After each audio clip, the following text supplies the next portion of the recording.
Olá, boa noite, todo mundo aqui presente. A Divina Ruth já entrou, Maria Vilma também. Temos aqui alunos também de outros cursos, a Maria José.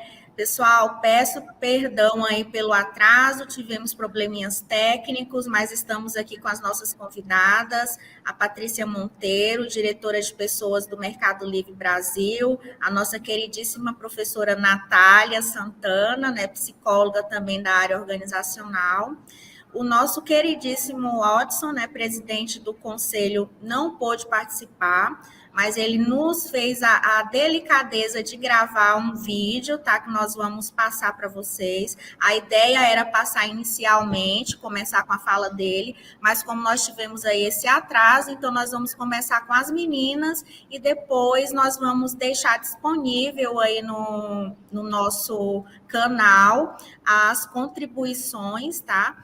Dele com o material que ele preparou para nós. Então, eu vou passar a palavra para a Patrícia, ela vai se apresentar, contar um pouquinho da experiência dela, e aí a gente já entra dentro do assunto, e depois ela passa a palavra para a nossa professora Natália. Boa noite, Patrícia. Boa noite, obrigada pelo convite, obrigada professora Kelma, Natália por estar aqui com a gente também e a Divina Ruth por ter, aberto esse espaço para a gente. Então, assim, eu sou, na verdade, psicóloga de formação e desde que eu comecei a atuar, eu tenho atuado na área de recursos humanos. Na verdade, foi uma jornada importante para mim ter passado por alguns estágios, enfim, e conseguir chegar um pouco numa escolha bem fundamentada, que é a minha escolha da área de psicologia organizacional. Eu tenho mais de 20 anos de experiência, trabalhei em diversas organizações, sendo elas, às vezes, brasileiras, trabalhei na Sadia, trabalhei na Unilever, trabalhei na Johnson & Johnson, e atualmente eu sou a Head Brasil, eu sou a líder da área de recursos humanos para o Brasil, para Mercado Livre Brasil. Vou falar um pouquinho dessa experiência, e, obviamente, muito grata aí da gente estar conversando. Natália, eu vou passar para você se apresentar e aí a gente começa no tema, pode ser? Pode. Bom, boa noite, né? É sempre um desafio estar aqui falando para os nossos alunos, ainda mais hoje que eu, enquanto RH, tenho aqui uma referência, né, extremamente importante, que é a Patrícia. Os alunos que já me conhecem, eu sou psicóloga por formação, gestora de RH também por formação, e aí quem me traz para a psicologia é o RH. Né? Então, eu vim tecendo esse bordado, como a gente brinca aqui, para a psicologia através do RH. Em Goiânia, eu tenho uma consultoria na área de recursos humanos, né? Hoje a gente atua com recrutamento, seleção, treinamento, desenvolvimento. Tenho atendido alguns clientes hoje em Goiânia, já passei por algumas empresas também, antes de consolidar a nossa empresa. Então, hoje a gente já atendeu algumas empresas, né, como Transbrasiliana, que foi uma grande empresa, né, principalmente no mercado de transportes. Hoje a gente atua na área de perfumaria, beleza e cosméticos, que é um segmento que cresceu muito e, diga-se de passagem, principalmente na pandemia, né? Ao contrário do que muita gente acreditava, a mulherada ficou em casa e os processos de skincare lideraram aí, né, o mundo da beleza. E Goiânia, por si, não é diferente, porque ele já traz o título, né, das mulheres vaidosas, mulheres que se cuidam muito. Então, o mercado está bem aquecido nessa área. E com isso a gente vem desenvolvendo esses processos organizacionais junto aí a algumas parcerias no ambiente de trabalho, né? Professora Kelma. Vamos começar então a falar, né? Hoje a nossa temática é segurança psicológica, né? Como que nós vamos garantir que as nossas equipes se sintam psicologicamente segura nas nossas organizações. Então, é uma temática que nós já começamos a discutir desde a semana passada e nós temos aí contribuições belíssimas dentro da área da psicologia e a gente vai estar agora conversando um pouco como que acontece isso dentro do contexto das organizações, né? Como que, por exemplo, O Mercado Livre hoje atua nesse sentido, na busca de preservar a qualidade da saúde mental dos seus colaboradores, uma empresa que é multinacional, né, que tem aí muitos colaboradores. Eu acredito que tem muito para nos passar aí de experiência, a Patrícia em relação a isso, e a Natália também, dentro da área dela, com tantos anos também de experiência na área. Eu vou passar a palavra inicialmente para a Patrícia e depois a Natália pode também falar. A ideia é que a gente faça um bate-papo aqui sobre esse tema, né, uma troca de experiências. A palavra fica com vocês, meninas. Bom, eu posso começar só contextualizando algo que eu acho que é super importante, né? Desde que eu comecei, falo realmente desde que eu tive interesse mais para a área social, eu sempre tive interesse para a área social da psicologia, para a área de organizações, para as áreas de trabalho mais em instituições. Eu sempre fui mais voltada a trabalhar com grupos, tá? Eu faço esse comentário até para partir deste lugar e dizer que, naquele momento, muitas das coisas que eu acabei estudando na psicologia eram muito ligadas a esse ponto de existe uma grande necessidade ou existe um grande problema nas empresas, e o problema mental e de como as pessoas se sentem em relação ao trabalho é um dos grandes problemas. Eu sempre estudei mais, talvez, essa vertente da psicologia social, junto com o que a gente conhecia naquele momento, já faz muito tempo. Você falou muito bem, professora Kelma, já tem uns anos, né, da minha experiência, mas talvez uma coisa que eu tenho, que hoje, talvez, quando eu comparo o que eu vivo e o que eu vivi e o que eu aprendi nesse tempo todo da minha liderança nas organizações versus o que eu aprendi na faculdade, acho que tem um grande paradigma para mim que caiu totalmente por terra, que é principalmente a questão de estar bem, que a gente chama hoje em inglês do well-being. Ele é muito mais importante hoje do que ele sempre foi em qualquer momento dessa nossa história. E eu falo isso de verdade porque eu acho que a pandemia só intensificou uma questão muito importante que existe no Brasil, que vai muito além de organizações, que é a questão de como nós estamos bem e temos uma preservação da nossa saúde mental. Nós percebemos que com a pandemia, eu faço esse contexto e volto um pouco para a minha experiência de alguns pontos importantes, mas com a pandemia, nós percebemos um aumento significativo no Brasil, principalmente o Brasil comparado aos outros países, tá? Numericamente, estatisticamente falando, nós somos um país que tem muito mais as pessoas reportam muito mais questões relacionadas à depressão, a outros, vamos dizer assim, outras questões relacionadas à saúde psicológica, muito mais do que qualquer outro país da América Latina. E esse é um ponto muito interessante da gente perceber que a contribuição das organizações, eu comento isso para poder dizer que a contribuição das organizações nunca foi tão importante como ela é nesse momento. Ela é vital e ela vai muito além da gente pensar só o nosso ambientezinho, entre aspas, dentro das nossas organizações. Até porque se tem uma coisa que a tecnologia está fazendo conosco nesse momento, é que nenhum mundo existe, entre aspas, fechadinho na sua própria espaço. A gente antes tinha uma crença já aqui nas organizações, e aí tinha uns murinhos, a sua empresa está ali, está todo mundo sentadinho trabalhando ali, e está tudo certo. Hoje não, hoje, de fato, a gente trabalha de uma maneira muito, muito mais aberta, muito mais relacional, com vários parceiros que trabalham dentro das nossas organizações, parceiros que ajudam a gente a fazer o que a gente faz, e isso, de certa forma, tem um certo exponencial de quanto a gente hoje é corresponsável por uma rede de pessoas que estão trabalhando juntos na mesma organização, sejam todas as pessoas dentro da mesma empresa ou não. E fora isso, a rede familiar.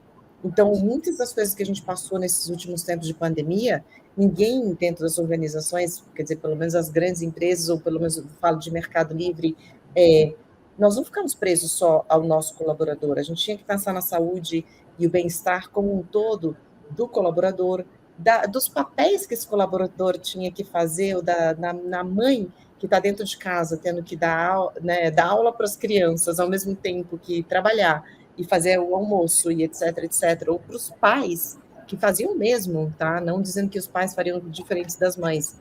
Então, a gente teve que pensar em todo um sistema de well-being, de estar bem e de bem-estar, que foi muito, muito além do que talvez a gente tivesse feito em toda a nossa história, eu particularmente na minha gestão de liderança de pessoas, né? O que a gente acabou fazendo, e aí compartilho rapidamente, a gente volta, tá, Natália, para te ouvir, e a gente volta e faz um ping-pong.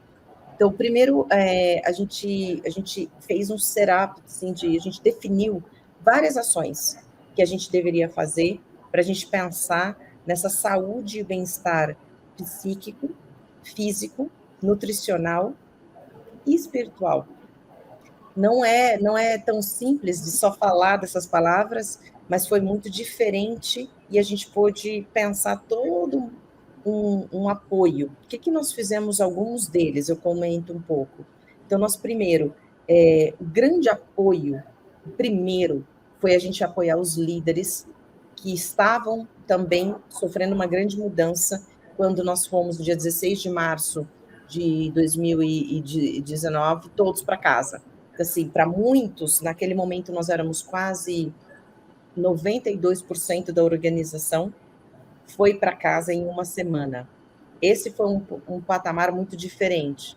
O que a gente fez em termos de apoio e saúde e incentivo? Primeiro, nós montamos um grupo, nós temos uma comunidade interna, como se fosse um Facebook interno dentro da organização, montamos um grupo que chama de bem-estar, e ali a gente tinha dicas, sugestões, fizemos treinamentos com coisas muito concretas para todos os líderes, e como os líderes poderiam encorajar o bem-estar das pessoas. Então, nós tínhamos sugestões, algumas muito básicas e outras muito diferentes, porque ninguém estava acostumado antes a trabalhar dessa maneira. Então, por exemplo, uns guidelines dizendo, olha, converse com pessoas do seu time 5 minutos no começo do dia, 5 minutos ao final do dia, mas continue fazendo esse touch point, essa conversa muito mais frequente do que sempre. E a conversa não é de trabalho, a conversa não é dizer, entregue isso, também, mas é principalmente como é que você está, o que você está precisando, como é que a gente te apoia, e entendendo as necessidades que as pessoas estavam vivendo naquele momento. Então, nós fizemos a gente chama de um guia para os líderes, que dava toda uma sugestão e um apoio de como eles deveriam liderar e que tipo de conversas e diálogos eles deveriam estar pensando no dia a dia. Esse foi o primeiro pontapé, lá em março de 2019. Depois disso, 2020. Oi. Se você me permite, eu acho que a gente podia fazer um bate-papo, até para a gente mostrar a diferença de uma estrutura organizacional, de uma grande estrutura como a sua, para as estruturas dos microempreendedores, né? Vamos falar a nível regional, que em março aqui também tiveram que fechar os comércios e aí tiveram que pensar nessa extensão da rede de apoio, socialmente falando, porque quando a gente vai falar de saúde, né, de segurança para o trabalhador, a gente vai esbarrar no primeiro grupo que ele está inserido, que é a família, né? E essa segurança psicológica, ela se vem justamente de voltar para o trabalho amanhã, porque é o trabalho quem paga a sustentação, né? Que sustenta essa família e assim sucessivamente. E aqui a gente pode ter um exemplo claro de que vocês se organizaram, tem uma rede social, né, uma intranet dentro da empresa, e aqui, olhando, claro, nesse cenário, quantos outros microempreendedores tiveram que baixar as portas e pôr a mão na cabeça e pensar, e agora, o que nós vamos fazer? Porque o João, a Maria, depende desse dinheiro para sobreviver. E aí eu trago um recorte do primeiro lockdown que nós tivemos aqui em Goiânia. Nós estávamos em sala de aula. E na minha sala de aula tinha um dos microempresários de Goiânia, que é o dono de um dos bares aqui. E ele chegou para mim e falou, professor, eu não sei o que eu faço, me ajuda, né? Eles sabem da minha atuação. Eu tenho duas opções. Ou eu vou vender toda tudo aquilo que ele oferece lá no bar dele, comida, bebida, o iFood, né, por entregas, pelos deliveries, ou então, senão eu vou ter que mandar todo mundo embora e eu não consigo, não sei o que eu faço, e eu não entendia nada de taxas, né? Eu falei, vira para o online. Isso é uma oportunidade. Fecha a porta, você vai precisar de uma equipe reduzida, sim, para poder fazer as suas entregas, mas você ainda continua trabalhando, né? E aí ele foi, né? Ele falou, olha, eu vou ter que, ou eu continuo estudando, ou eu vou ter que me readequar com a minha empresa. Eu me lembro que na época ele optou por encerrar o curso, né? Trancou, para que ele pudesse reorganizar com essa estrutura. E aí nós temos um outro cenário de pessoas que tiveram que procurar como conseguir conciliar esse novo normal, que a gente deu esse nome, né? Para que pudessem continuar falando de segurança para essa primeira rede, que é a rede de família desses colaboradores que estavam ali em voga, né? Que estavam ali dentro daquele ambiente que precisariam prover o sustento para aquela família. E aí a gente pode fazer esse ping-pong, colocando essas diferenças, porque aqui a gente teve muitos empresários, não só aqui, claro, no Brasil inteiro, no mundo, né? Que viraram, né? Aqui eu falo que eles viraram para o online, que foi um crescimento para muitos, e hoje a gente tem aqui, principalmente em Goiânia, uma dificuldade de encontrar essa mão de obra, né? Porque agora está tudo no digital, está nos aplicativos, nos tablets, nos iPads, e aí a gente falta hoje, né, essa mão de obra qualificada para ocupar certos lugares dentro desse cenário. Muito bom ponto. Eu tenho a honra de trabalhar numa empresa que contribuiu para essa jornada de muitos empreendedores. Nós fizemos três workshops, assim, 3 cursos, com o Sebrae e com outros, né, que a gente se uniu, nós nos unimos para poder dizer, vamos ajudar os empreendedores a aprenderem a liderar nesse momento o seu negócio, porque você tem toda a razão, né? O primeiro ponto mais importante, Natália, é manter o negócio, porque mantendo o negócio eu mantenho as pessoas. Eu acho que esse foi um ponto super importante. Como o Mercado Livre também contribuiu para essa jornada de ir ensinando e dando cursos gratuitos, onde a gente podia contribuir para que os empreendedores pudessem reencontrar e reescrever como eles conseguiriam navegar dentro das plataformas digitais, trabalhar de uma forma diferente para manter e reaprender como trabalhar e ganhar, né, e sustentar as suas empresas e, consequentemente, contribuir com seus colaboradores. Eu acho que, no primeiro momento, mesmo nós sendo assim, uma empresa tão grande, não foi diferente. Eu lembro como se fosse hoje, assim, os primeiros 2 meses, nós também paramos todas as contratações de pessoas. Não tínhamos essa visão de como as coisas aconteceriam. Claro que toda essa incerteza, seja dentro da sua própria organização, quando você está empregado, seja quando você é um empreendedor, esse ponto da complexidade de não ter a certeza se, primeiro, nós vamos ter condições de trabalhar, vamos ter salário, segundo, se vamos estar saudáveis, terceiro, se as pessoas em volta de mim estão saudáveis, etc., etc. Foi todo esse contexto que contribuiu para um problema muito mais sério de saúde mental no Brasil, e isso, obviamente, nos trouxe essa importante vertente de vamos fazer alguma coisa muito maior do que a gente já fez. O que eu quero dizer com isso? Colegas, não só aqui em outros lugares e outros países, a gente percebeu o seguinte, você sendo uma empresa grande, pequena, não importa, hoje a tarefa é muito além do que a tarefa das 4 portas dentro da sua organização. Você tem que pensar nesse todo do bem-estar do colaborador. Um dos pontos que nós fizemos também, pegando um pouco o gancho, primeiro foi tentar preparar os líderes, trazer guias de como o líder podia acompanhar suas equipes. Segundo, foi um ponto muito importante também de montar o que a gente chama de pesquisa de pulso, chama Pulse Check, que a gente faz o quê? É algo muito simples. A gente manda, claro que, como você disse, né, Natália, é muito diferente de uma empresa pequena que poderia estar fazendo isso com carinhas, através de WhatsApps. Eu estou só contando uma experiência de que a gente montou um bot. Um bot é um pequeno dentro desse próprio... É como a gente tem hoje alguns bots que a gente mesmo usa nos bancos, etc. A gente montou um bot dentro dessa intranet dentro da nossa organização, e a gente fazia perguntinhas rápidas. Como é que você está hoje? Assim, o que era o objetivo? Era quase uma pesquisa de satisfação diária do colaborador para saber um pouco do aspecto emocional daquele que ele estava naquele dia. Né? Exato. Ela não era diária. Uma situação importante quando a gente fala em relação do planejamento, né, do RH, e em relação também à saúde mental, que é dessa proposta que a gente está discutindo aqui, né? Sim. Isso mesmo, professora Kelma. E aí, um ponto importante também. Como que nós fizemos? 4 perguntinhas básicas. Uma é, como é que está seu estado de motivação hoje? Estou muito bem. Estou bem estressado, etc. Tinha algumas respostas. 2, como é que o seu líder está sendo empático a esse momento que você está vivendo? Porque ninguém estava vivendo um momento só de trabalho, todo mundo estava vivendo um momento de tentar encontrar uma equipe. Ali, né? Terceiro, como que você vê que o Mercado Livre está atuando de forma nos protocolos e o que a gente poderia estar fazendo diferente. Quarto, estou tentando lembrar de cabeça assim. Quarto, se você teria algumas sugestões, alguma coisa assim.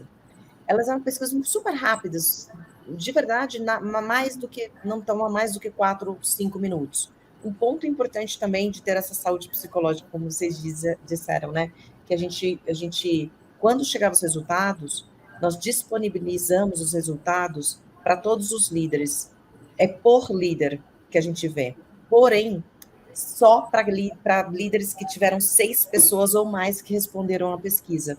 Esse é um ponto importante também, até para proteger, como vocês disseram, essa saúde, ou seja, a pessoa poder falar que, olha, meu líder talvez não esteja tão empático a esse momento, talvez eu não esteja recebendo feedbacks, eu não estou recebendo um acompanhamento, e mesmo assim, a gente proteger, claro que se o líder tem 2, 3 pessoas, é muito mais exposto, essa informação fica mais fácil de ser identificado quem pode ter feito o quê.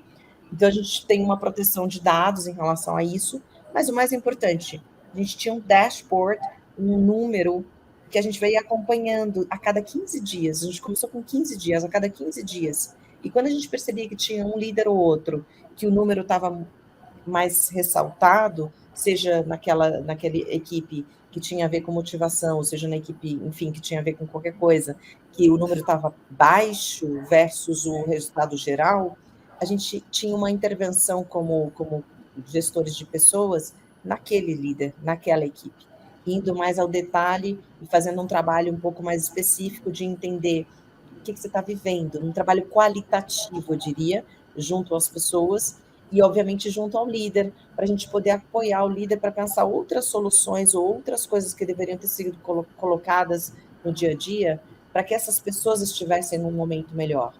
Em contrapartida, junto com isso, ao mesmo tempo, que foi muito tenso, eu devo dizer que eu acho que eu nunca vivi um momento tão intenso na nossa vida, a gente definiu e colocou, lembra que eu falei de saúde nutricional, física, que é nutricional, então nós colocamos dentro das páginas de bem-estar, nós começamos assim, nós temos sessões de yoga, temos sessões de mindfulness, que a gente chama, que são sessões de meditação, temos sessões de nutrição, pessoas ensinando como fazer alguns alimentos mais saudáveis. Então, a gente começou a colocar, então, semanalmente, a gente tem essas aulas, para quem pode ver live na hora, ótimo, para quem não pode, fica gravado para fazer depois. A gente começou a sugerir que os líderes fossem com as suas equipes fazer algumas das aulas, ou escutar algumas das palestras, que são super simples, mas que o exercício físico, e montamos uns que a gente chama de challenges. Então, por exemplo, o challenge dessa semana para nós, né? A gente toma sol? A gente precisa tomar sol. A gente precisa de 20 minutos diários para tomar sol. Então, como é que a gente toma sol? Aí vem um líder e fala da sua sugestão e a gente pergunta para as pessoas como é que você está fazendo isso e incentiva elas a ter isso. Tem 3 semanas que nós estamos no challenge de 5.000 passos por dia. Então, a gente começou, para toda a parte física, a gente colocou várias, digamos, sessões e formas de estimulando porque não é só a saúde psicológica, como eu disse, por conta da organização, é como essa pessoa para para o seu almoço, como ela realmente estabelece alguns momentos que é para ela ter uma sanidade mental de voltar ao trabalho. A gente tem absolutamente, numericamente, certeza que profissionais que estão muito mais cuidando desse ritmo do seu espaço físico, do seu espaço emocional, do seu espaço familiar, eles têm maior produtividade. Então, ninguém aqui está falando de algo que é só trabalho. Por outro lado, foi muito intenso tudo isso para todos nós, inclusive o ritmo de crescimento da nossa área de e-commerce e de fintech também foi muito alto. Então, é um tema que o tempo todo a gente tem que equilibrar, porque sim, muitas pessoas trabalharam muitas horas, e hoje a gente ouve pessoas falando o tempo todo que trabalham muito mais do que quando estava trabalhando, talvez, num mundo mais, entre aspas, físico. Esse todo cuidado, então, fora as questões das aulas, a gente trouxe lives, fizemos lives de como é luto, falamos muito com especialistas, trouxemos especialistas para falar sobre depressão, sobre luto, para poder nos orientar os pais que estão com os filhos dentro de casa, quais são os pontos de aprendizagem, que tipo de coisa você pode fazer para melhorar tudo isso. Então, nós fomos dando todo esse suporte, né, o que é Covid, o que significa esse cuidado com o Covid, todos os especialistas que a gente foi conseguindo trazer, que estamos ainda nessa jornada, tá? Ninguém está dizendo que nós estamos muito melhores que outros, mas eu posso... E colocamos também telepsicologia, acesso à psicologia online, porque por mais que a gente tenha hoje um sistema de apoio que chama EAP, que é um sistema de apoio psicológico para as questões legais, que muita gente começou a ter problemas, porque financeiros mesmo. Imagina que antes você tinha 5, 4 pessoas da sua família que eram autônomos, ou como a professora Natália falou, ela parou parte da família parou de trabalhar, o pai, a mãe, o tio, o primo, que não estavam conseguindo trabalhar. Então, as pessoas que estavam empregadas começaram a ser, entre aspas, o arrimo daquela família. Isso tudo também gerou outros problemas, inclusive por isso que eu falo do EAP, porque foi, inclusive, o nosso trabalho dessa saúde de uma forma mais ampla. As pessoas precisaram de apoio para poder entender legalmente como tirar seu nome do SPC, se elas precisassem, porque elas começaram a ter outras tarefas financeiras que elas não tinham antes. Então, além disso, nós fizemos um apoio de telepsicologia. O que a gente observou? Se eu olho os números dessas pools que eu falei, desses checks que eu fazia de 15 em 15, que agora eu faço de 2 em 2 meses, porque realmente começou a melhorar, e com todas as ações que nós fomos. Quando eu olho os números de dezembro de 2020, o resultado de dezembro de 2020 versus o resultado de agora, outubro de 2021, nós crescemos em 12 pontos a emocionalidade, ou seja, as pessoas estão dizendo, eu estou motivado, em 12 pontos. O que para nós é um grande ganho. Eu ressalto isso, mas junto com isso não vem só isso, tá? Eu vou parar um pouco para te ouvir, até, Natália, do que você vive com os empreendedores, e a gente vai comentando um pouco. Mas fora isso, tem tensão nos líderes também, né, Natália? Você deve também ter. Sim, e aí a sua Eu fala... quero só, antes da Natália falar, eu quero só colocar uma questão aqui que é bastante interessante, que a Patrícia falou, e que está relacionada com esse nosso contexto aqui de Goiânia, né? Além dessa situação que os líderes viveram, dos empresários, a gente percebeu também a situação de aquela pessoa que estava acostumada a trabalhar assalariada, né? Ela passou também a empreender. E aí surgem outros problemas, né? Porque ela estava no momento, até determinado período da vida, com aquela seguridade de ter o salário todo mês, como já foi comentado aqui, né, de pagar as contas também, e hoje ele passou a empreender informalmente, e também, muitas vezes, no mesmo segmento, o que a empresa que ele trabalhava empreendia, né? E aí ele passa a enfrentar outros problemas também emocionais para suprir essa situação da necessidade do financeiro. E aí a gente tem também aí uma outra situação, né, que interfere também não só na economia, como também no social, e que vai estar diretamente relacionada com essa questão da segurança, né, emocional dessa pessoa. Sem dúvida. Lembra, só vou fazer um comentário, Natália, me desculpe. Pirâmide de Maslow, né, gente? A pirâmide de Maslow, até hoje, ela é extremamente eficiente, né? Faltou a base, né? Faltou. Não dá para ter nada acima quando você falta a base, né, gente? Sim. Exatamente. E quando nós vamos falar à luz da psicologia, né, olhando essa questão de segurança, olhando até a pirâmide de Maslow, a gente sabe que existe praticamente 5 pilares, né, dentro de uma organização para que a gente passe essa segurança organizacional, nessa segurança psicológica, que é a própria segurança, que essas pessoas elas se sintam pertencentes a esse grupo organizacional, esse sentimento de pertencer a uma organização, é aquilo que a gente fala da segurança, né? Onde eles assumem os riscos junto com a organização, que eles se motivam porque eles estão engajados naquele processo, então eles se sentem pertencentes àquilo. Depois a gente vai falar dessa confiança, né? As pessoas elas podem confiar naquela empresa, porque aquela empresa oferece para ele uma estrutura, uma clareza, essa equipe. Quando tem esse líder bem amparado, que fica muito evidente na fala da Patrícia, né? Primeiro você cuida do líder ali. Então, se o líder te entregou um indicador baixo, você chama ele para conversar, para entender esse processo, né? E aí a gente vai falar do significado disso. O trabalho, ele tem um significado, ele tem uma importância na vida pessoal, na vida profissional daquela pessoa. Né? Não só daquela pessoa, mas para os membros daquela equipe, para aquela organização.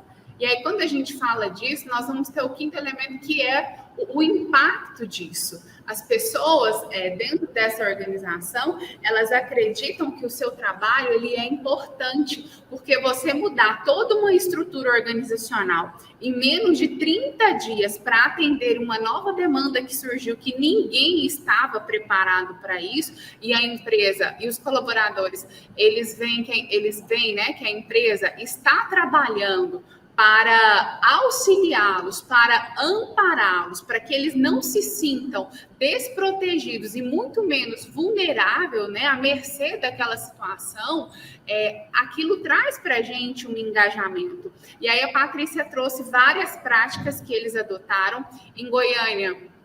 Né, em alguns microempreendedores, eu falo que na minha vida de consultoria, eu nunca trabalhei tanto quanto do início da pandemia até os dias atuais.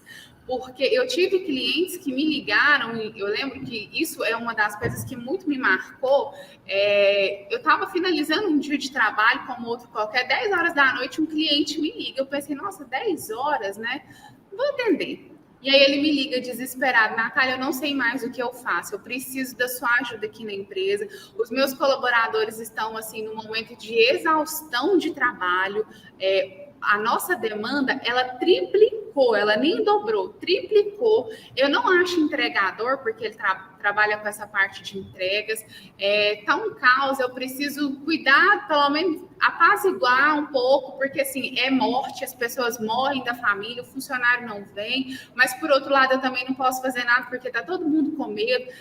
Vem nos dar um suporte. Nós fizemos um trabalho durante todo o mês de julho, na época, motivacional, de amparo mesmo, né, psicológico, com aquela equipe que era em torno de 30 pessoas, e aquilo depois reverberou tanto na empresa, que ele falou, olha, a gente precisa dar continuidade com o que você fez aqui, porque os funcionários achou bom demais. Ele tem um jeitão bem goiano de falar, né, e aí eu falei, vamos continuar, né. E aqui em Goiânia a gente pode perceber algumas outras estratégias que foram adotadas, como, por exemplo, uma outra instituição de ensino mandar para os professores na sexta-feira pipoca e Coca-Cola. E um bilhetinho dizendo, hoje é dia de descansar, veja um bom filme, tome... Aí ele usou o slogan da Coca-Cola na época, aprecie com... Me fugiu aqui o slogan. Eu sei que ele usou o slogan da Coca com o pacote de pipoca, né? E mandou para o corpo da docente daquela instituição.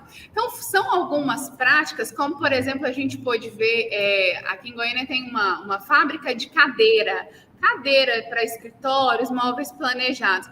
E aí ela mandou uma cadeira, né, uma das melhores cadeiras de assento para os colaboradores, já que você está em casa, pelo menos trabalhe sentado com qualidade de vida.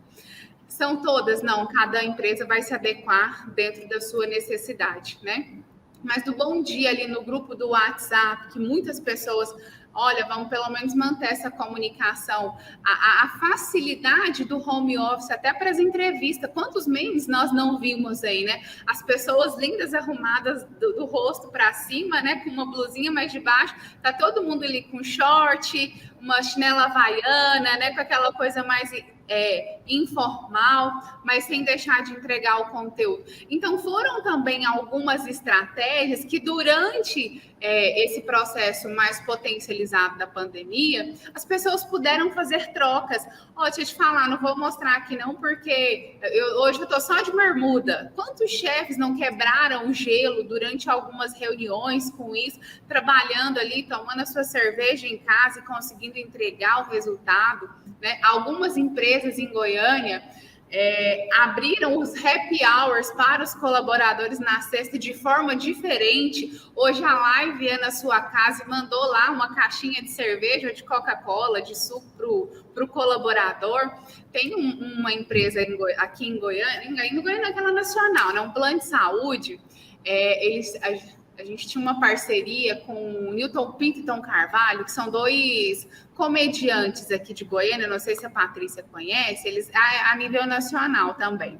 Mas todo mês eles faziam a participação na festa de aniversariantes do mês daquela empresa. E com a pandemia, né, não podia mais fazer a aglomeração, então eles suspenderam o contrato do presencial, foram para o online. Com isso a gente tinha um show sertanejo, né, que o povo adora um sertanejo, né, juntamente com o show de piadas do Newton Pinto e Tom Carvalho. Então foram estratégias que foram sendo traçadas para tentar amenizar esse impacto. Não só, claro, falando dessa parte motivacional, mas como as reuniões em alguns cenários, elas puderam ficar um pouquinho mais leve, porque, olha, mudou, né? A gente está lidando com um processo de luto que foi potencializado. O ser humano está aqui, o colaborador está aqui, a família, alguém da família dele entuba hoje, amanhã morre. E o que nós vamos fazer? Né? Então, algumas empresas começaram a adotar a prática até da psicologia online, né? Que potencializou ainda mais os atendimentos remotos, as práticas das terapias reikianas, que também ganharam muito espaço durante a pandemia, né? Os processos de relaxamento da yoga, né? Que veio assim... Você pode parar, tem uma empresa em Goiânia que toda quinta-feira virou lei depois da pandemia.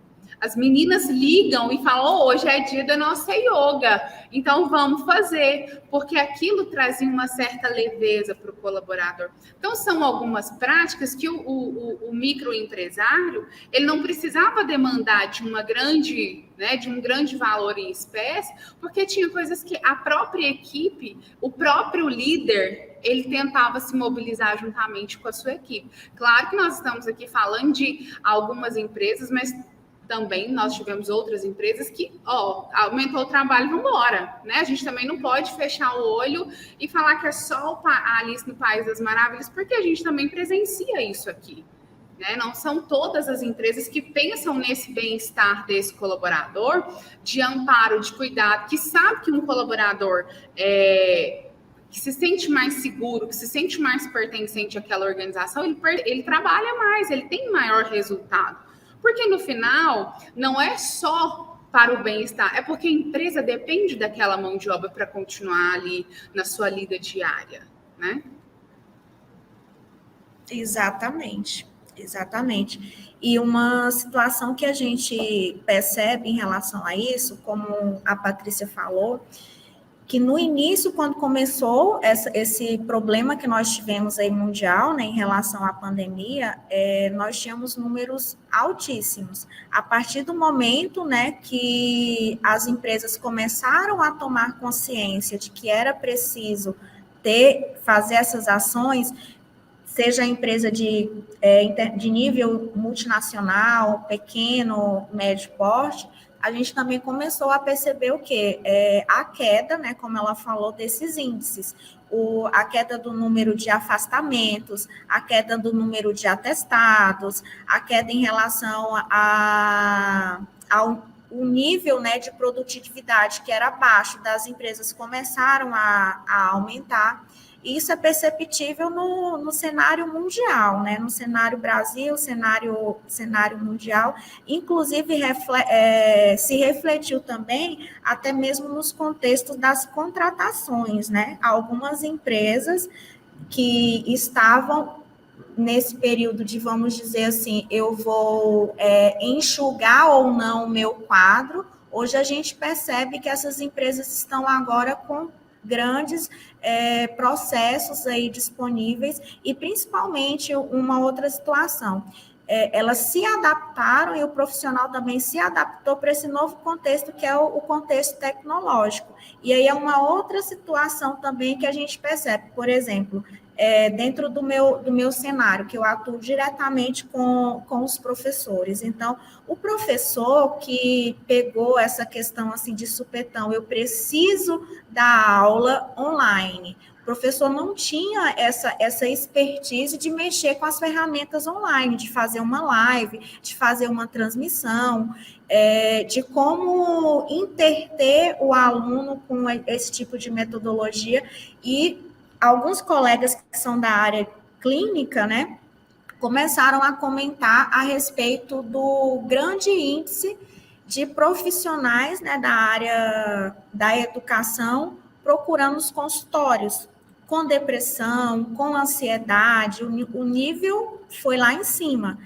E hoje a gente já começa a perceber o quê? Que esse número começou a diminuir. Mas por quê? Porque também, não só além das instituições buscarem, né, implementar algumas estratégias, como vocês citaram aqui, mas também o que é muito importante, que eu costumo falar, que o próprio indivíduo, ele também precisa sentir os sinais e começar a identificar, né, como que ele pode estar cuidando desse bem-estar, porque muitas vezes nós colocamos a responsabilidade totalmente na organização, quando que a preocupação da saúde, né, da nossa integridade, do nosso bem-estar, também tem que partir do eu, né, do meu íntimo, até onde eu consigo ir, o que eu preciso melhorar nesse sentido, e também buscar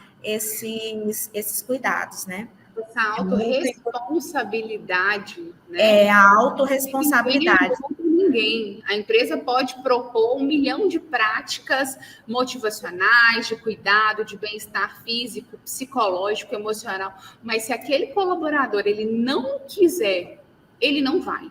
Ele não vai, exatamente. É importante esse ponto, e eu acho que eu refleti muito nesse ponto, porque eu reflito ainda, porque tudo isso que eu estou te contando, que tem isso, tem aquilo, tem, mas não necessariamente, hoje nós somos 12 mil colaboradores, mais que 12 mil no Brasil, e os índices de uso do que é disponibilizado é oferecido, né? Baixo. E eu refleti muito, porque, primeiro, um dos pontos que a gente também adotou, que já fizemos 2 vezes agora, a gente tem uma empresa especializada que fez uma pesquisa, que não é essa pesquisa simples, como eu disse, né, uma pulso, uma pesquisa muito mais profunda, e que nos ajuda a perceber, devido às respostas das pessoas, qual é a probabilidade de sintomatologia de uma possível doença mental. Com essa pesquisa muito mais aprofundada, a gente consegue perceber, conseguimos tanto antes quanto agora, que ainda alguns grupos são os grupos que aparecem com maior percentual de sintomatologia de saúde mental, que são pessoas jovens em casa sozinho, solteiros, e muitas vezes morando sozinho, e as mães. São os dois grupos que mais apresentaram, percentualmente falando, sintomatologia de doença de saúde mental. E, ao mesmo tempo, quando eu contrasto esses dados com quem mais usa o que está disponível, não necessariamente se fala, não necessariamente está ali. E eu fiquei muito tempo muito preocupada com essa questão, por quê? Porque também quando a gente está, entre aspas, já com, quando nós, né, pessoas, indivíduos, seja dentro das nossas organizações ou dentro de casa, quando já está com um amarelo da sintomatologia, não necessariamente a gente consegue parar e se cuidar, né? Esse acho que é o grande desafio. Não necessariamente a gente consegue parar e falar, nossa, eu preciso do meu horário de almoço, porque é tudo tão, né, já está tão emocionalmente, tão mais no outro momento, que é aí que a gente mais precisa atuar. Mas como é silencioso e como tudo que está disponível não necessariamente é usado, você às vezes não percebe. E às vezes você é o facilitador, o criador dessas ideias e você não consegue absorvê-las. Verdade. Sem dúvida nenhuma. O fato de você criar não significa que você é isento de ter as necessidades, né, humanas, como todos os demais. Mas, então, voltando ao teu ponto, acho que são 2 pontos super relevantes. Primeiro, que sim, o grande foco, nós chamamos o Karnal, tem uns 2 meses para trabalhar conosco, para falar conosco, com nossos times, porque, claro que nós temos um ritmo super intenso de trabalho, não diria que não. Nós temos, assim, bastante um ritmo intenso. Mas aqui a gente é muito de convidar, seja analista, seja supervisor, seja gerente. Eu quero que as pessoas sejam empreendedoras. E ser empreendedor significa que você olha a tua agenda, você define. Não é muito comum pela cultura da nossa organização, que eu chamaria que esse é o pilar principal, o que é a cultura que a gente quer? Aqui a gente quer uma cultura de pessoas abertas, pessoas que sejam diretas, pessoas que falem o que não gostam, independente dos níveis e independente de para quem. Esse é um ponto muito importante da nossa cultura. Mas para você ser empreendedor, você tem que ter isso, tem que ter essa, né? Por isso que a gente faz muito treinamento de cultura, muito trabalho na cultura. Mas voltando ao ponto, o ponto da cultura, ela é importante, mas não significa que todo mundo, todos os líderes, do dia 1 para agora, já estão sabendo a cultura e trabalham da mesma maneira, claro que não.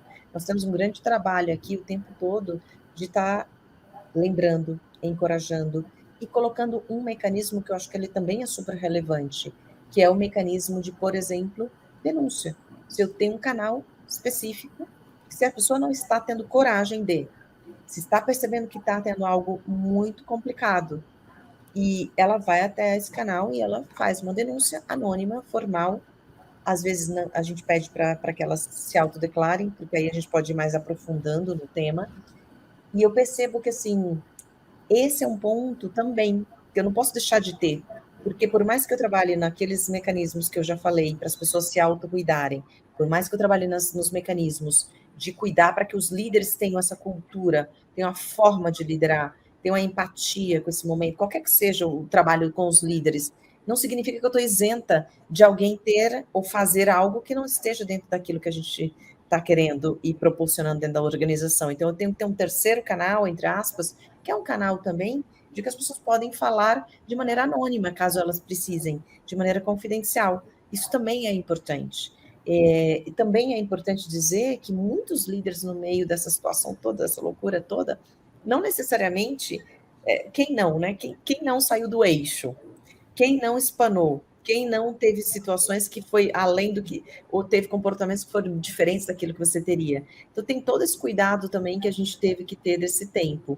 Agora, saindo um pouco dessa questão só da saúde psicológica, eu queria dizer que a base de tudo, eu não preciso ter um monte de coisas, como eu falei, da yoga, da não sei o quê, não preciso de tudo isso, da ginástica laboral, que são maravilhosos, claro, mas eu tenho consciência que muitas das organizações, inclusive as que eu trabalho, que trabalham na nossa plataforma, não tem essa capital para isso. Então, o que você comentava, Natália, é super importante. As pesquisas nos dizem um ponto prioritário da gente também poder apoiar é ter mais momentos de descontração.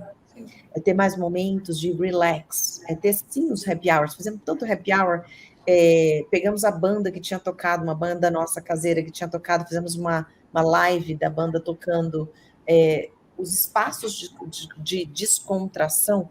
A gente não precisa de muito dinheiro, de muita plataforma, da intranet, a gente não precisa de muita coisa, a verdade é que é simples, mas... Às vezes um colchonete satisfaz um colaborador. Exato. Então, eu acredito que os espaços o que a gente chama da descontração, eles são super relevantes e importantes, assim como o canal específico, caso a pessoa não tenha coragem, assim como treinar os líderes para estar o tempo todo atentos a como lideram e que modelo e como abrem espaço para que as pessoas falem, assim como as pessoas também se autocuidarem e de puxarem a organização e os líderes para onde elas querem levar também. Tem uma teoria, não sei se vocês chegaram a ver, ela talvez não seja tão popular, porque hoje na nossa literatura a gente fala muito de o líder que resolve tudo, o líder que faz tudo, que parcialmente é um fato, né? E muitas das teorias de gestão, elas estão baseadas no líder como sendo central de disseminar essa cultura, a forma de trabalhar. O que eu acredito que é super verdade. Mas tem uma outra teoria que eu acho que ela é tão verdadeira quanto, e quem é líder aqui, ou quem já foi, sabe, que é o coordenador, eu não estou nem falando líder de empresa, né? O trabalho de uma professora, o trabalho de um coordenador de grupos de professores, sabe que ela se chama followers, que é uma teoria que praticamente, de forma muito sucinta, que eu não sou bem conhecedora tão fortemente, ela fala que são os followers, são quem segue, ou quem está trabalhando com o líder, que formam o líder. Por quê? Porque quem é aquela pessoa que está, entre aspas, fazendo push, falando, não sei se eu concordo, é aquela pessoa que está falando, vamos por aqui, não está legal isso aqui que você está fazendo. Então, os followers é que determinam quem é o líder e que tipo de líder a gente tem. Eu acredito muito nessa teoria e eu acho que a gente precisa pensar muito que... Sim, é uma vertente da psicologia positiva, né? Traz justamente esse pensamento, sim. Muito, muito bacana, Patrícia. Muito bem, acho que a gente trouxe alguns pontos, não sei se tem alguma pergunta específica de quem está assistindo, se a gente pode contribuir. E a gente volta naquela frase que é tão clichê, mas que ela é, né? Que o bem mais precioso de qualquer organização são pessoas, né? Sim. Que essas empresas não sobreviveriam se não fossem as pessoas que ali coabitam e que trabalham, né, para que ela possa se desenvolver. E que tudo isso que nós falamos hoje na live é justamente pensando na saúde desses trabalhadores que estão ali, né? Seja você falou, né? Não precisa de muito. E aí eu me lembrei de uma situação. Eu lido muito com a equipe comercial aqui em Goiânia. E a equipe comercial, você sabe que quanto mais engajada, maior o aspecto comportamental deles de serem cabeça dura, aqui que a gente chama, né? Então, são extremamente arrojados.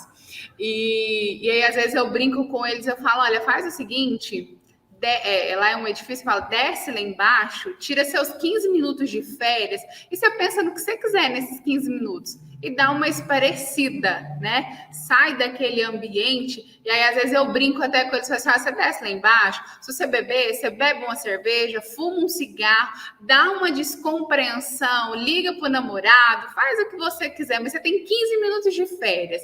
E isso é uma prática que sempre quando a coisa, né, tá mais quente, a gente tenta manter. E isso faz uma diferença para o colaborador. E isso custa quanto? Nada, né? Se a gente for colocar na ponta do papel, não custa nada para a gente. E esses cenários e os ambientes de descompreensão aqui, eles ganharam uma força muito grande dentro das organizações. Porque hoje eu tenho aqui em Goiânia algumas empresas que compraram o PlayStation. E deixaram lá o PlayStation para o funcionário entrar e jogar. Ó, você não precisa bater o ponto, mas principalmente as empresas da área de tecnologia, né? Então você vem, faz, entrega seu resultado. Se quiser passar a tarde jogando, joga, mas o seu resultado depois você me entrega e tá tudo bem, obrigada. Os ambientes de café, né? Eles se tornaram muito mais aconchegantes e acolhedores, mas como, por exemplo, uma empresa que não tem essa estrutura, oferece para ele um colchão, para ele deitar e descansar no horário de almoço dele, já que ele não pode ir para casa, né? E isso são práticas que não custam tanto economicamente, mas isso traz um bem-estar para o nosso colaborador.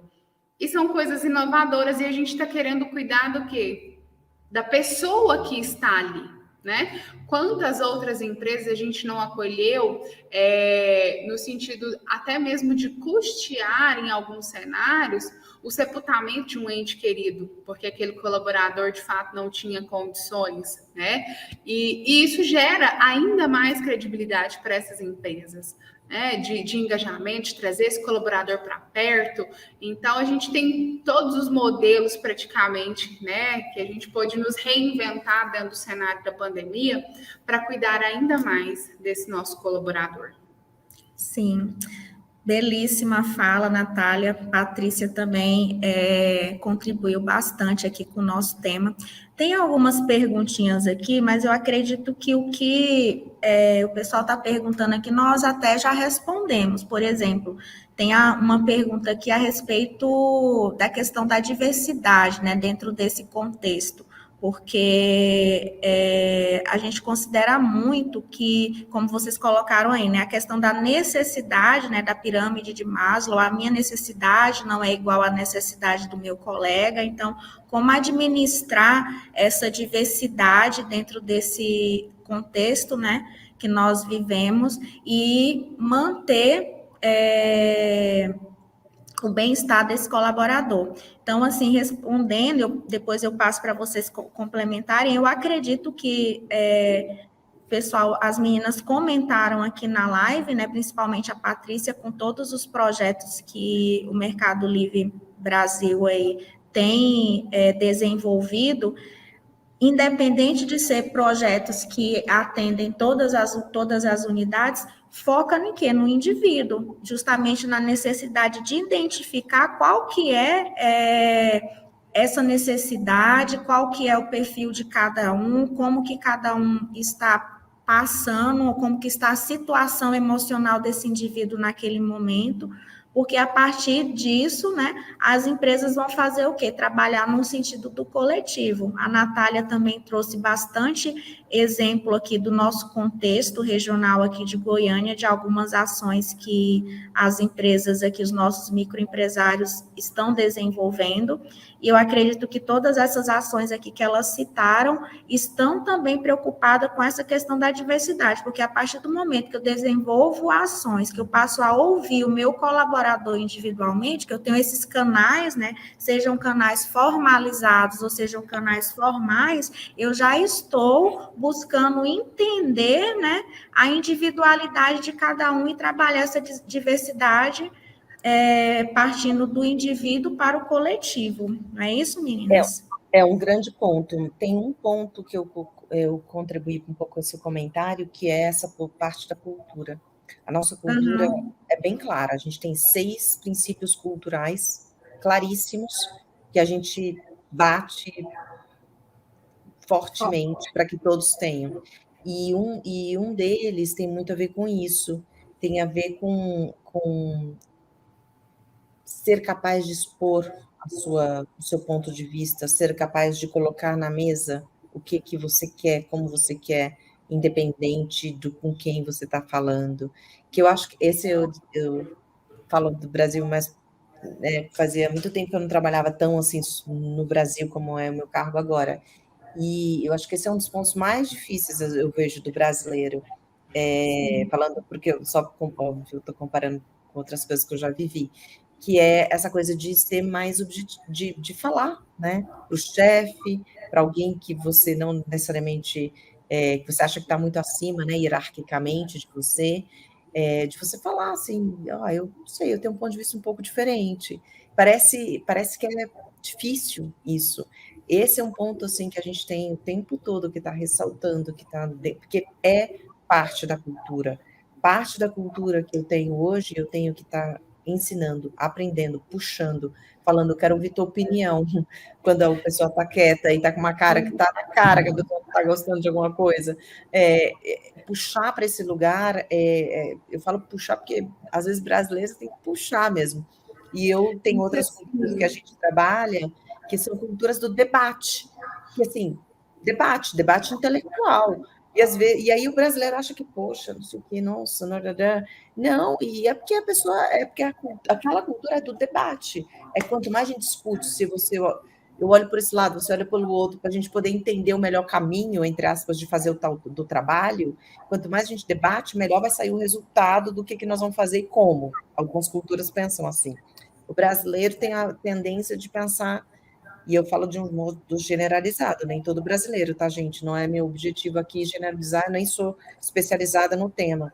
Eu só acho que você tem que trabalhar, quando eu vejo aqui no Brasil, mais ainda para fortalecer essa musculatura de fale, se exponha, comente o que você concorda, o que você acha que é diferente, e não necessariamente fique calado e aceite e vá fazendo.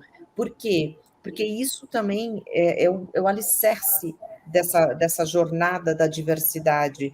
Quanto mais na cultura a gente busca e quer, traz esse espaço para isto, melhor vai ser essa diversidade de formas diferentes de pensar. Fora aí uma segunda vertente da diversidade, que eu posso falar no segundo momento, depois que eu vi aqui a Natália, que eu estou falando demais, que é a diversidade mesmo, de etnia, de mulheres em posições de liderança, de PCDs, que eu particularmente acho tão importante quanto, tá? E que às vezes a gente é bem mais cego para elas e a gente não percebe que elas também são necessárias, mas que elas também são tão importantes quanto em qualquer instituição. Tem duas coisas que eu acho extremamente interessantes na sua fala, Patrícia, né? O quanto essa questão da cultura organizacional, que aí você tem, né, isso muito bem arraigado, muito claro dentro da sua organização, que você quer estimular que as pessoas possam debater com você, e o quanto isso se esbarra na nossa cultura brasileira. Porque a nossa cultura é do manda quem pode e obedece quem tem juízo ainda. E dentro das organizações, isso ainda é muito presente. Olha, se eu falar alguma coisa, daqui a pouco eu sou mandada embora. Então, a conviver com o medo e a necessidade é uma linha muito tênue ainda para o colaborador. E aí eu volto na sua fala anterior, que onde a gente busca empreendedores para a empresa. Porque o empreendedor é aquele que ele assume um compromisso e ele faz acontecer. Mas para ele fazer acontecer, ele precisa debater, ele precisa mostrar o ponto de vista dele, mostrar que o resultado dele pode ser diferente, né? Que o pensamento dele pode ser diferente, mas que o resultado pode ser o mesmo. E que através daquela nova forma de olhar, a gente talvez tenha até novos resultados e resultados maiores e melhores. Nós ainda não estimulamos isso dentro da nossa cultura brasileira de uma forma tão arraigada como fora, né? E um ponto importante que sempre nos salta, não só a nível Goiânia, mas em muitas empresas a nível nacional, que a gente só vai falar de diversidade de PCDs, de grávidas, né, de negros e etc., quando o Ministério do Trabalho bate na porta dele com uma notificação que ele tem uma cota para ser cumprida. Então, culturalmente, nós estamos, eu acredito que passando também por um processo de revolução nesse cenário, porque nós precisamos e nós estamos aprendendo a olhar essa diversidade no ambiente organizacional como algo normal, que tá tudo bem ele ser alto, ser baixo, né, ser gordo, ser magro, que isso não está relacionado à competência técnica que ele tem. Não é porque uma mulher está grávida que ela é menos competente. Tudo bem, ela tá uma bomba de hormônio ali, né? Mas ela continua sendo produtiva.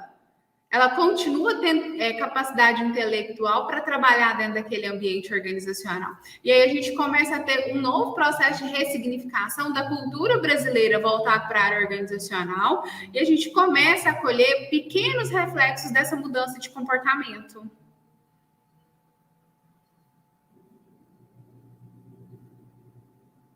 Exatamente, meninas. Perfeita a fala de vocês. A gente viu aí a diversidade da necessidade individual, entrou dentro dessa questão do outro tema, que é, de fato, o contexto do que é diversidade em relação ao PCD, à grávida, a questão das cotas afro, né, brasileiras, como a Natália falou.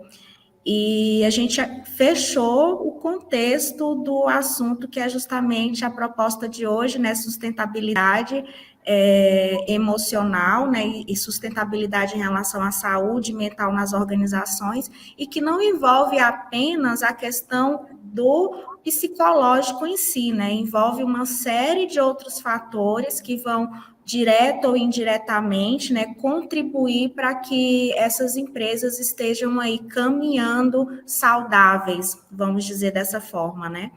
E eu quero agradecer mais uma vez a Patrícia Monteiro, né, diretora de pessoas aí do Mercado Livre Brasil, a Natália, nossa professora da área de psicologia organizacional aqui da Camburi, ao grupo que participou aqui piamente, tanto na construção dessa live de hoje, como também aqui nas nossas discussões, e dizer para vocês que brevemente aí eu gostaria de estar trazendo outras discussões dentro dessa proposta, não sei se aqui no canal da Camburi, mas em outros meios, né, que envolvam não só essas discussões em relação à saúde organizacional, mas também como que nós vamos poder lidar com essas questões futuramente. Nós já estamos aí vendo os efeitos, né, como que as empresas vão se projetar para pós-pandemia e outros fatores aí que venham a acontecer, né? Boa noite, com prazer que eu estou aqui. Muito obrigado aos responsáveis pelo evento da Unicamburi, falando sobre um tema muito importante para nós, psicólogos e psicólogas que trabalhamos em RH. E para vocês, alunos, para que vocês entendam um pouco sobre essa questão da segurança psicológica aí nas organizações. Então, eu vou compartilhar a tela. Segurança psicológica. Como garantir que as equipes se sintam psicologicamente seguras nas organizações? Meu nome é Adson, eu sou mestre em psicologia pela PUC Goiás, sou psicoterapeuta, também faço assessoria às empresas e organizações. E, nesse momento, estou na presidência do Conselho Regional de Psicologia de Goiás. Mais uma vez, muito obrigado pelo convite. Me sinto muito honrado. Muito obrigado a todos da Unicamburi. Então, o que é segurança psicológica? A segurança psicológica diz respeito a um ambiente detentor de um clima no qual as pessoas se sentem confortáveis para falarem suas opiniões, compartilhar as experiências e ideias. Dessa forma, todos ficam tranquilos e seguros para se expor diante de outros colaboradores da empresa. Mas como é que estão hoje as empresas? Será que elas estão propiciando esse lugar para que essa pessoa ela tenha voz ativa? Ou essas empresas hoje estão com características, né, realmente não democráticas, ou características realmente com líderes que sejam líderes, não líderes autoritários, mas líderes inspiradores? Então, isso é muito importante que a gente reflita sobre isso, né? Por quê? Porque se existe uma instituição, uma organização que propicia esse espaço, né, a pessoa ela não vai ter medo de ser punido. Então, esse espaço não há medo de ser punido, de ser constrangido ou rejeitado pelos simples fatos de colocar uma ideia na mesa de discussão ou se opor a alguém, né, ou a alguém que está falando. Um ambiente assim contribui para que as pessoas sejam mais autênticas e criativas, além de contribuir para uma convivência mais harmoniosa. Então, é importante, quando você chegar dentro de uma organização, que você verifique, observe como é que está essa relação. Será que estão construindo equipes colaborativas? Né? Porque hoje a gente fala muito em soft skills, né? Líderes que incentivam, né, a essa equipe que respeite a equidade de cada um, que cada sujeito realmente consiga se expressar. E aí, obviamente, vai criando uma segurança psicológica. Então, é importante investir na segurança psicológica na empresa, por quê? Porque traz benefícios essenciais. E aí vamos citar aqui alguns benefícios especiais, né, para que a gente consiga entender e compreender a importância da segurança psicológica de cada lugar. Então, reduz índice de... Peraí, só um pouco. Então, é importante investir na segurança psicológica, como eu disse antes, né? Por quê? Porque reduz índice de turnover ou rotatividade, pois as pessoas ficam mais felizes ao trabalhar com essa segurança psicológica que eu falei para vocês.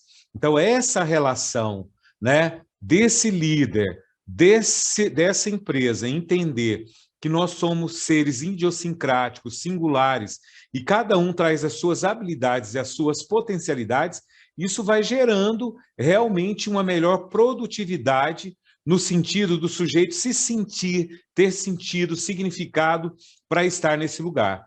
Gera maior receita, afinal, pessoas com segurança psicológica produzem mais e melhor. Equipes com maiores níveis de entrosamento, colaboração e afinidade abre portas para soluções inovadoras e criativas. Então, a segurança psicológica vai cada vez mais propiciando espaços para que essas pessoas elas se sintam seguras e elas podem ser pessoas o quê? Autênticas. Então, quais são os aspectos da segurança psicológica? Então, primeiro, segurança para expressar. Os colaboradores devem se sentir à vontade para expor ideias, questionar, inovar e falar sobre problemas, tudo isso sem medo. E aí, será, né, você como psicólogo organizacional, ou futuro psicólogo ou psicóloga, vocês têm que entender a dinâmica dessa organização, como que ela funciona, porque às vezes você vai trabalhar primeiro com os gestores, para que eles entendam toda essa produtividade que eu falei para vocês, que a segurança psicológica, ela importa. Segurança para interagir. É necessário cultivar um clima em que todos se sintam confortáveis para pedir ajuda, dar e receber feedbacks, mesmo quando forem conversar, mesmo quando for conversas difíceis e desafiadoras, porque isso vai gerar um espaço de confiabilidade, né? Dade é estado de confiança. A partir do momento em que esse sujeito ele possa opinar, ele possa conversar, né, sem querer ganhar a conversa, mas tendo um foco, um objetivo, isso vai criando todo esse processo de se sentir seguro, tá? Segurança para aprender também. Não pode existir o medo de errar, arriscar, inovar e aprender com os próprios erros. Só assim novas ideias poderão ser o quê? Serem testadas. Porque cada um de nós, como eu falei antes, a gente tem uma história, a gente tem todo um processo, um contínuo de desenvolvimento. E muitas vezes, determinados ambientes não propicia esse lugar de segurança. E aí a pessoa o quê? Se retrai, às vezes a pessoa ela se sente com medo mesmo de se expressar. Então, essa ambientação dessa segurança vai fazer com que essa pessoa ela coloque todas as suas verdades, tudo que aprendeu, sem medo de ser censurado, tá? E uma outra, né, que é muito importante, que é a questão da pertença, a questão da segurança. Para pertencer, os colaboradores devem se sentir parte de um grupo, valorizados e apoiados sem acharem que serão prejudicados ou rejeitados. E aí, obviamente, vai criando essa equipe colaborativa, né? Então, tem o projeto Aristóteles, né, da Google, que já foram divulgados no New York Times, né, ali no jornal americano. Então, vamos pensar, todo mundo aqui faz de conta, né, ou faz de conta não, pense na sua empresa, né? Você como colaborador, se tem algum gestor, você observando e pensando nesse lugar algumas respostas que desempenho das equipes, né? Então, os elementos de estudo detectou como capazes de influenciar o desempenho das equipes. Então, vamos lá? Segurança psicológica. Olha o que é que realmente, através desse estudo do Google, o projeto Aristóteles, percebeu quais são os pontos, os elementos abaixo que melhora o desempenho dessas equipes, tá certo? Então, vamos lá, o primeiro aqui, ó, segurança psicológica. A questão de se sentir confortável para assumir riscos e expor ideias sem ser julgado e diminuído, que é o tema que a gente está discutindo nessa live dessa noite. O outro, confiabilidade, sobre confiar nas pessoas ao seu redor para atingir os resultados e entrega a um ótimo trabalho. Então, a confiabilidade ela é muito importante. Então, essa questão de ter aí uma competição exacerbada, isso não cria confiança. Por isso que o líder ele tem que ser um líder inspirador, um líder que vai respeitar cada sujeito, as habilidades, as limitações de cada sujeito, porque isso gera confiança. Estrutura e clareza. As pessoas precisam ter clareza sobre os objetivos, metas e seus papéis para atingi-los. Por isso que os objetivos eles têm que ser claros, têm que ter foco, porque a partir dos objetivos tem as tarefas. E essas tarefas é o desdobramento dos objetivos. E aí, para você seguir e realmente chegar naquele objetivo.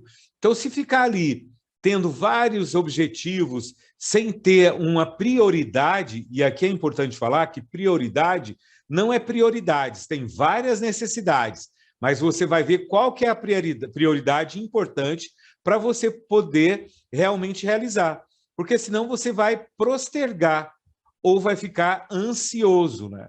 Então, é importante a estrutura e a clareza, quer dizer, quais são as minhas habilidades, quais são os meus desafios. Se os desafios foram maiores do que as minhas habilidades, eu vou ficar muito ansioso. E isso vai gerar ali, né, uma produtividade que não vai chegar no objetivo. Ou ao contrário, se as minhas habilidades forem maiores do que os meus desafios, né, eu vou procrastinar, eu vou achar aquele trabalho chato, vou entrar em tédio. Significado do trabalho. A importância de enxergar valor no trabalho que é feito todos os dias. O significado do trabalho. Aí a gente vai lá em Viktor Frankl, né, que estudou o sentido e significado da vida. Então, o nosso trabalho ele tem que ter um sentido, um significado. Ele não é só para pagar boletos. Então, eu tenho que ter realmente aquele desejo, aquela vontade, porque não adianta você procurar a felicidade lá. A felicidade é um efeito colateral da sua vivência, do seu dia a dia. Por isso, a importância de ter sentido e significado. Impacto do trabalho. Sobre realizar um trabalho que faz a diferença e impacta a vida das pessoas de alguma forma. Então, é importante saber toda a cadeia de trabalho, mesmo que você trabalhe ali de forma burocrática. Mas a importância dessa pessoa entender todo o processo, né, todo o contínuo, para que ele saiba que é muito importante que ele faça aquele tipo de trabalho e que aquele tipo vai impactar, né, que aquele trabalho vai impactar a vida dele. Entre todos esses elementos, a segurança psicológica foi apontada como uma das mais importantes para garantir uma equipe produtiva e eficiente e eficaz, na verdade, que é essa equipe colaborativa. Então, como medir a segurança psicológica? Então, vamos lá, ó. Vamos agora, cada um, como eu falei antes, lembra que eu disse? Cada um agora vai utilizar aí o seu pensamento lá no seu trabalho, lá no seu dia a dia, para a gente poder pensar como é que está sendo. E aí você vai anotando para saber que esse ambiente seu, ele realmente tem a segurança, tá, psicológica. Então, uma das melhores maneiras de se medir os níveis de segurança psicológica na sua, né, é por meio de pesquisas e feedback com os colaboradores. Abaixo alguns exemplos de questões que podem ser feitas. Então, vamos lá? Pega aí o papel e a caneta da mão e vamos responder aí, tá? Para ver se você compreende e percebe se está tendo a segurança psicológica no seu lugar de trabalho. Você se sente confortável para expor ideias e fazer perguntas, mesmo que possam ser consideradas bobas, em frente a outros colaboradores? Escreva aí, se sim ou não. Você se sente à vontade para colocar a sua opinião em uma reunião, mesmo que ela seja diferente do que todos estão falando? Você acredita que seja seguro assumir riscos e inovar no dia a dia? Se você cometer um erro, sente que será julgado ou diminuído? Você se sente confortável para pedir ajuda, seja ao seu líder ou a outros membros da sua equipe, da equipe que você faz parte? Você se sente que outros colaboradores poderiam sabotá-lo de alguma forma? Você e os membros do seu time se tratam com respeito? Você sente que os colaboradores rejeitam pessoas que possam ser consideradas diferentes? Olha que interessante essas perguntas. Então, cada um que está aqui assistindo essa live, seja gestor, seja trabalhador de várias áreas, porque aqui eu sei que a maioria são estudantes que trabalham, né, no seu dia a dia. Como é que ficou? O seu ambiente de trabalho, ele traz essa segurança psicológica ou não? Agora, falar um pouco, né, da segurança psicológica em tempos de pandemia, né?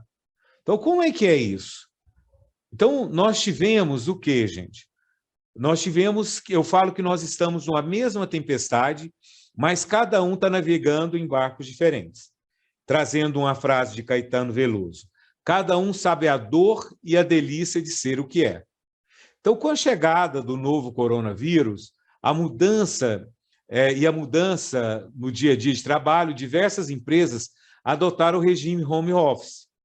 Nesse momento, cuidar para que os colaboradores não se sintam isolados e, mesmo em distanciamento, tenham certeza de que estão sendo ouvidos é essencial.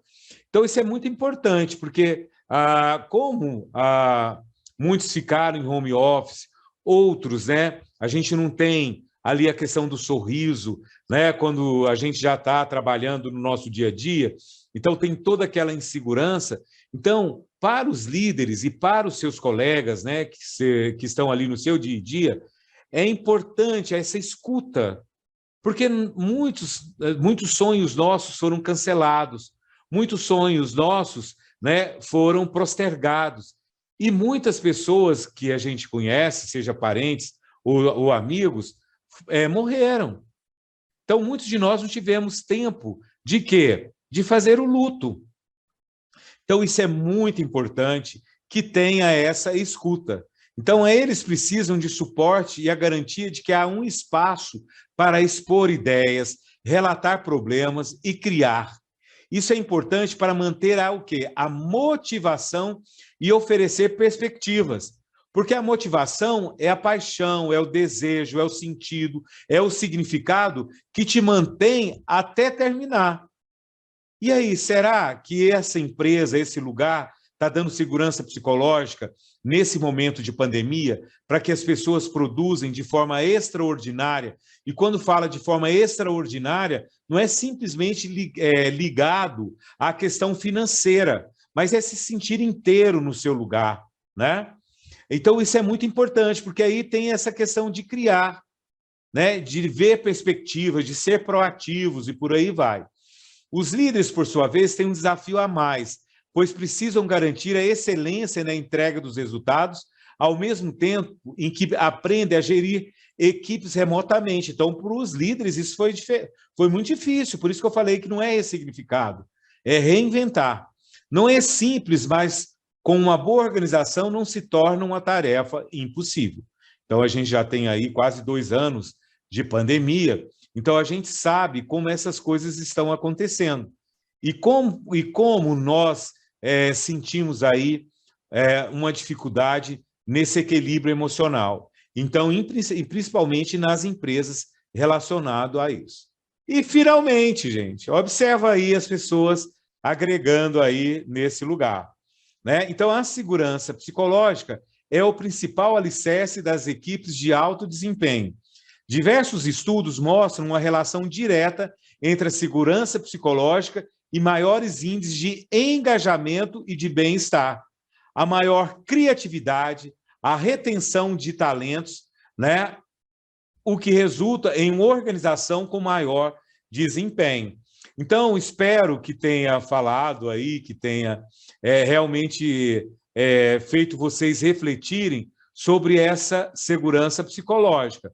Mas vocês olham aí nesse livro, né? A Organização Sem Medo, criando segurança psicológica no local de trabalho para aprendizado, inovação e crescimento, volume 1, capa 1, 30 de dezembro de 2020, e no blog Virtude Corpore, Empresa Saudável e Produtiva.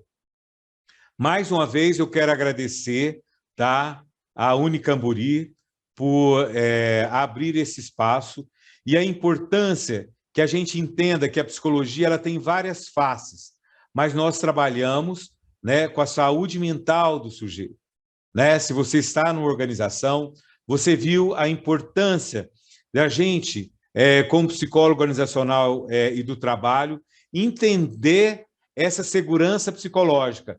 Gente, você entendendo tudo isso que eu falei hoje, que minhas colegas falarão, né? A importância de você entender o seu papel como profissional da área, tá? Então, estude, busque os construtos, a epistemologia cada vez mais.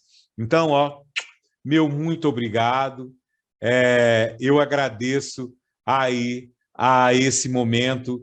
E aí, gente, provavelmente, se vocês estão vendo esse vídeo, eu fiz ele antes, porque eu estou em viagem, tá?